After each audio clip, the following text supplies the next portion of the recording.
Welcome to the Balance Virtual Trainer Podcast. My name is Tyler Valencia, and I'm the president of KIPS and Time to Train Fitness. We have another beginning user of the Balance platform on the podcast to share experiences, share what she's doing within the fitness industry. We have Agnes Goodwine on the podcast. Thank you for being my guest. Oh, thank you for having me, Tyler. Let's kick this episode off by sharing your business within the health and fitness industry and kind of give the listeners an idea of where you are and what you're doing. I am the owner of Level Up Tribes, LLC, and host of the Level Up Tribes podcast. And both are dedicated to helping individuals elevate their lives through wellness and personal development. And so I've been teaching yoga for the past year, so I'm a newbie. So I'm still trying to find myself in the wellness field industry. And I think it's the perfect time, right? Because we're in this new era of transforming lives online, so I'm excited about it. Nice. As somebody that's relatively new to the health and fitness industry, a good question to ask is, what drew you to it? What was that calling? Was there an experience that you had that you're like, oh, I want to learn more about that. I want to jump into that career path. Yeah. Oh my God, Tyler, I don't even know where to begin. Share it all. I know. Well, it's, my story is a little different, maybe, and just weird, I guess. Mm-hmm. And so in 2019, I've been in Phoenix, Arizona for about 8 years now. Mm-hmm. And when I moved here, I really was having a hard time finding community. I lived in Atlanta, Georgia for about 16 years. And there I had community. I was very involved with organizations, the community that I lived in. And so when I moved here, I felt very disconnected. Mm-hmm. And so I was driving home one day and I always love podcasts. I love listening to podcasts. And it was like I had like this angelic nudge to say, well, why don't you have your own podcast? And I'm like, I should have my own podcast. And public speaking, English is my second language. And so I've always had this uncomfortable feeling of being in the spotlight, right? And so I had to kind of, deal with that. And I talked to my husband and he was like, just do it, just start with audio. Yeah. And you can start editing, your podcast before they go live. And I'm like, okay, I'll try a few. And so that was mid 2019. And I ended up interviewing, let me go back a little bit. I joined Orange Theory. I've never been a fitness person, ever. I am 48 years old. And it took mid 40s for me to get it together, right? Mm-hmm. And so I joined Orange Theory back in 2018, I believe, and loved it. Loved how I felt. Loved the whole fitness vibe. And so I interviewed one of my coaches. Mm-hmm. Well, she said, I have a friend who's a yoga teacher who I think you should interview. Right. And yoga has always been in my life off and on, but never consistently. And so I interviewed Megan Cannon for the podcast. And when I met her, she just had this essence about her that was just so calming, elegant. I don't know. I just fell in love with her essence. Mm-hmm. And so when I was interviewing her and it was in person, she was talking about her yoga journey and, she was very type A personality. She was in the dental industry and then yoga came to her life and she was speaking how it changed her life. And it resonated with me so much because, I'm a professional. Mm-hmm. I've been in the public service for over 30 years. So I kind of resonated with what she was speaking of. Mm-hmm. And she said, I found my Dharma. And I've never heard that word before. I said, Dharma. I said, what does that mean? And she explained and it hit my soul. I was like, I want to find my Dharma, and I listened to that episode now and it gives me chills. And so So then moving on, that was in mid 2019. In December, she reaches out to me and says, "Hey, I'm starting a yoga YTT in January of 2020. Would you like to join?" And unfortunately, at that time, at one of the Orange Theory classes, I injured my foot and broke my foot. Oh. And so I said, well, I'm actually like nursing an injury. I don't think I can do it. I went to the foot doctor and he said, I don't think you'll be able to do yoga, Mm. And so I went home. I'm like, I really want to go through this, through this training, not to teach, just for personal development. Mm-hmm. So I said, okay, I'm just going to do it, no matter what the doctor said. And so I joined her YTT in January of 2020. And then the pandemic started. Oh. And so we never quit. We went through the YTT throughout from January. I think we graduated sometime in September of 2020. Mm-hmm. And through that entire process of training and learning about the yoga philosophy and just so many layers of what yoga really is, right? Because I only thought of yoga as exercise, not a way of living or being ethical or, all those layers, what makes yoga yoga. Mm-hmm. And so I went in it not to teach, just for my own personal development. And I learned so much and I loved it. And so after our training, I said, I need to still be active for my own personal fitness. I need to, so I found a yoga studio by my house. Mm-hmm. And so I went a few times and then the teacher said that she was leaving. And during that same time, my teacher had her own studio. So she would ask me to sub. Mm-hmm. My first teaching job, because mind you, she knew that I didn't want to teach, but I needed her as a teacher because she's so type A and I'm not. I needed that person in my life that's going to push me out of my comfort zone. Mm-hmm. And she did that for me. And so when I taught my first vinyasa class, it was such a rush, I bet. Driving home, I was like, oh my God, I feel so alive, Nice. Mm-hmm. And so when I went moving forward, the teacher from the studio said that she was leaving. So I said to my husband, I'm like, should I, apply, And so they said, so I applied and they said, yeah, sure. So that was a year ago. So I've been teaching restorative yoga on Sundays at Levine Yoga, and just starting my community there. I live in Levine. And so I wanted to really teach in that area. Yeah. And so that's kind of where it kind of led to. I love that. And correct me if I'm wrong with this, but I feel like your fitness journey is it's all about self-improvement in terms of getting out of your comfort zone, the podcast, the yoga.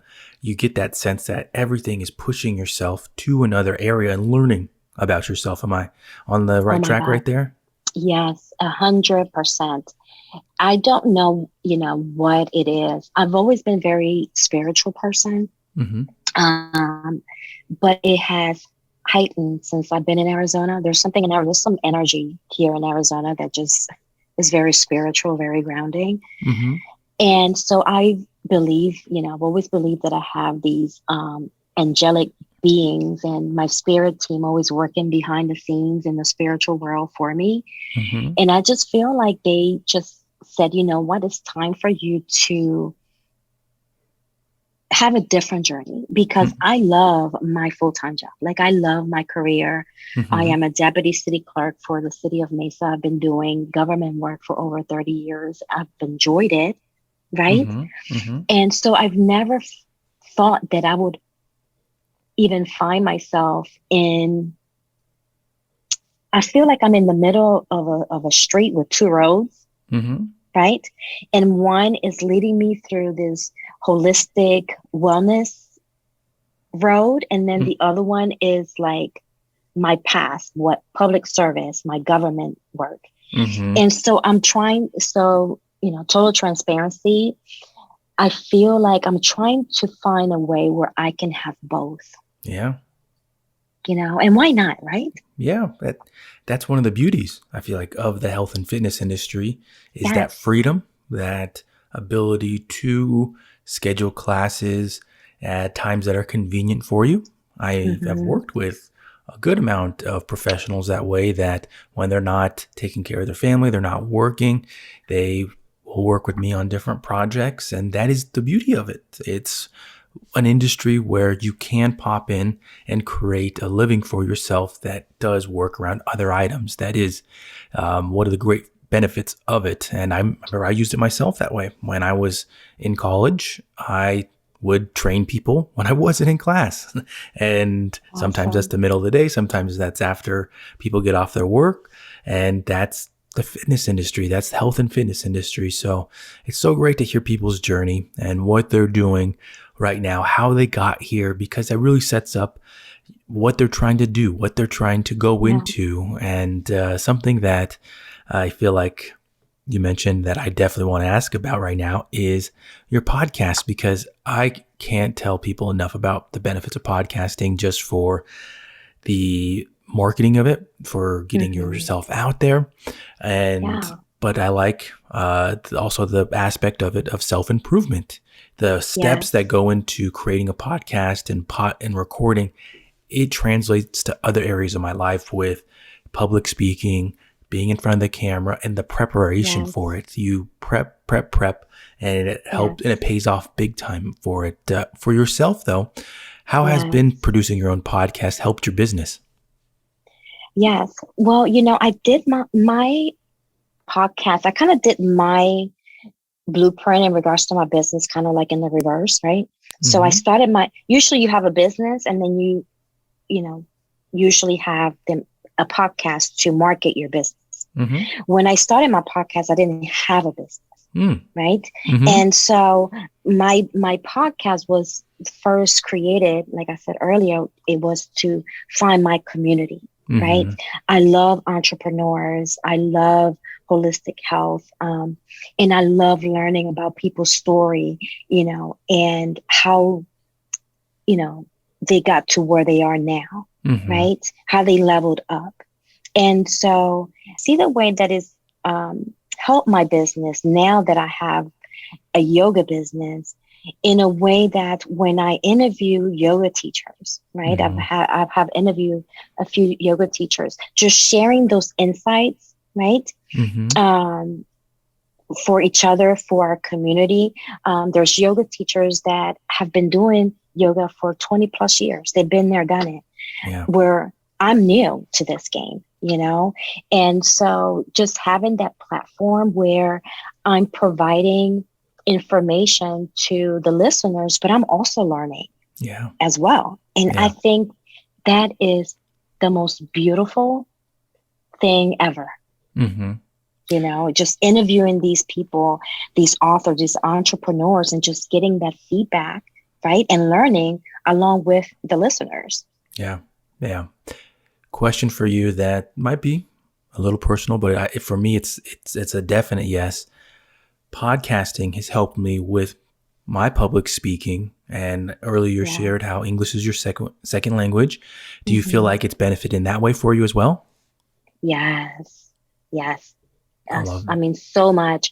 I have had, my podcast is about leveling up. So I try Mm-hmm. to find topics that is going to provide the listeners that, right? In Mm-hmm. areas of, the mind, in areas of spirituality, in areas of just work, whatever areas that might be that someone's listening and wants to level up.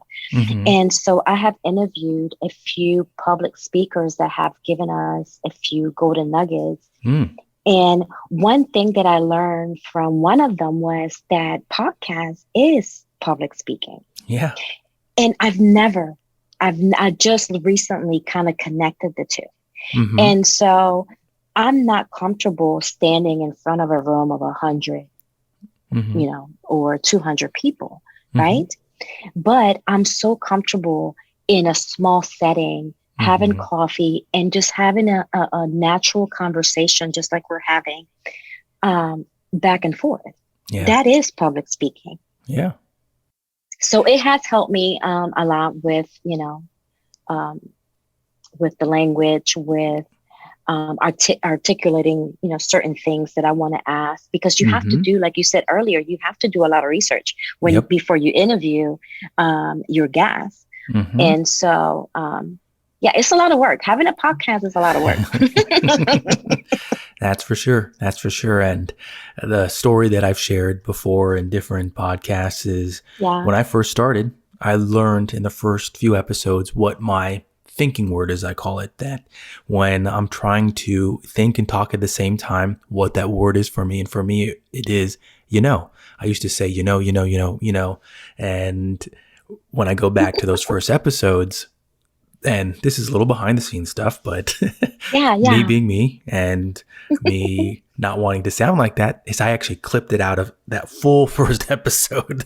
I just went in and I would just edit it at every single time that I said, and nobody knows. But that was the word that I would use when I was trying to think. And what I learned Yeah. moving forward was that I needed to slow down. And it might sound weird for Mm. people listening, is I need to slow down when I'm talking because Yes. I need to my brain needs to catch up to my mouth. Yes. And so doing that, it might be weird at first, but really when somebody's listening, they don't know. They don't know how fast I could speak. And it Yes.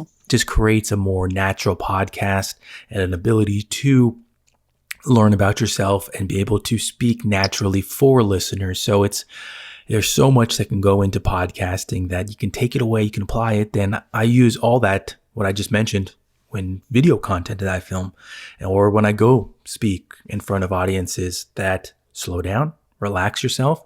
And Yeah. it's one of those ways to grow, constantly growing. So that's a fun question to ask you, with you hosting your own podcast and the self-improvement, all that kind of great stuff that, of course, Well, I'm fitness glad pros. that you shared what Yeah. you just shared, because it makes me feel, that I'm not alone. Yeah. You 100%. know. Yeah. Yeah. Yeah. Now let's bring things back a little to balance, because that's one of the areas that I thought was very fascinating. I always try to be transparent with listeners about how podcasts are made. And before this podcast, asked you a couple Yeah. questions. And one of the ones that I found very fascinating was hearing your interactions with balance and your growth through it, and just being a beginner with it. And there might be somebody listening to this podcast that is potentially in the same boat as you, that they are looking at the platform like, oh, how can I use it? Or should I switch? What has been your experiences so far? And what was that factor that drew you to the platform? Yes. Thank you for asking that. I was introduced to Balance with Us by Atul. He's here in the Arizona area where Mm-hmm. I'm located. And so, like I mentioned earlier, I've only been teaching for a year in studio. And so I love the in-person connection, right? Mm-hmm. Mm-hmm. And the energy that people bring when they're in class. And so I was a little hesitant because I'm a new teacher, to start online. Yeah. And so Atul, thanks to Atul, he was very persistent, and he always followed up, maybe quarterly, just checking in on me. And so finally, every year around December, I always set a goal and an intention for myself that is um, outside of my comfort zone. And so online was one of them. I never forgot Atul. Mm-hmm. I was like, 2022 is going to be it. Mm-hmm. So when he reached out to me, I said, okay, I'm going to give it a try. And so far, I do love it. I just started, and then I got sick with COVID. Mm. And so my platform doesn't have all the full videos yet. Mm-hmm. But I do love it. I really like it. I'm not great with technology. Mm-hmm. And so trying to find like a microphone, right? Mm-hmm. Because I tend to have sometimes a soft voice. Mm-hmm. And so the first video, you couldn't really hear me as clear. And so I had to find a microphone, trying to find a quiet room in the house.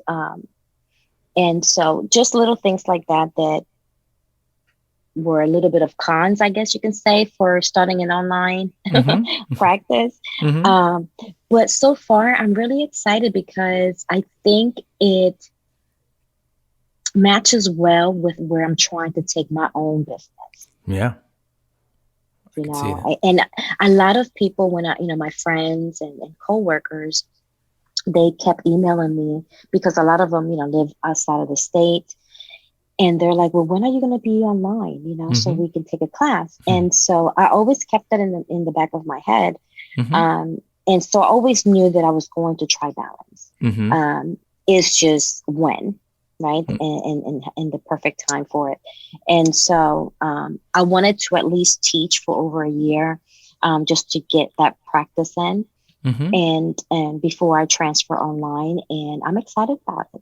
That's great. That's great. And right now would be a good time for me to plug all the content that we've been making for Balance in terms of for those that are new to teaching online. We have tutorials on microphones, on audio setups and lighting, different things to help you with teaching online. So make sure to check those out. We'll make sure to drop a link in the description for anybody listening. But Yeah. Agnes, you also provided a great little feed into other episodes that we have on a part of the Balance podcast with instructors that are sharing things like that about rooms and all that kind of stuff. And it would be great now to hear for you with getting into it more along the lines of what you've experienced, and also what do you feel like is a challenge in terms of the differences between teaching in person and teaching online? What has that been like for you? I've done a few privates online, Mm-hmm.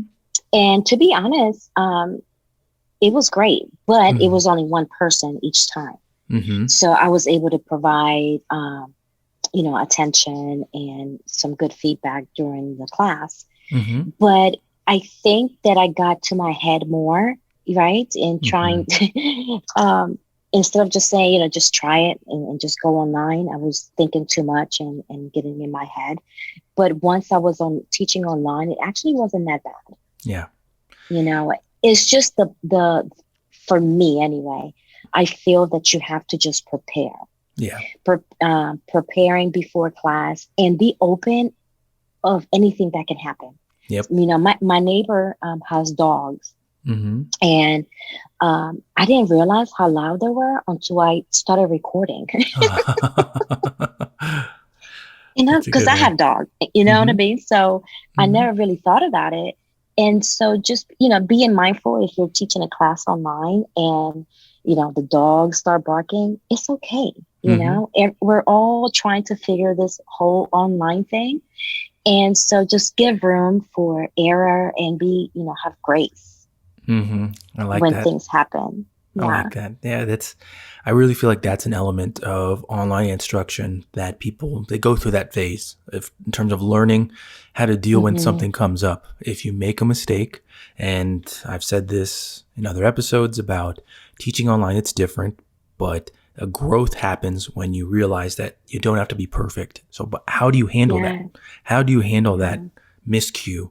Do you learn from it, or Right. do you beat yourself up about it? What do you learn Yeah. from it, and how can you improve on it? That's really the mindset I feel like is important. And Yeah. I'm just like you, that I prep my notes. I was telling my wife about this last night with the preparation that I do for anything now is Hmm. miles ahead of years prior, and making online workouts is no different. That you can write in notes, because what Yeah. people don't know is they don't see what's behind the camera. They don't see any notes that you're providing for yourself and True. all that kind of stuff. It's all behind the camera. So prep, Yes. and be ready for when those things happen. And your professionalism shows when you deal with those kinds of things. So Yeah. very big in terms of learning right there. So Yeah. And I also think that people that want to take your class and want to, follow you, they mhm, know you're authentic you yeah, know. And so it's okay to just be you. Don't pretend to be anyone else. I like that. I tend to get a little silly sometimes, and that's Mm-hmm. just me. Mm-hmm. So Oh, that's just be good. yourself. That's actually a very good tip. And with I'm very big into the YouTube stuff. And with YouTube, I feel like that's a very big thing for people that are teaching online. Once that personality comes through, you're making another step too. We're just talking about how you deal with mistakes, but exactly what you mentioned there with once your personality, you feel comfortable enough to make jokes, be yourself.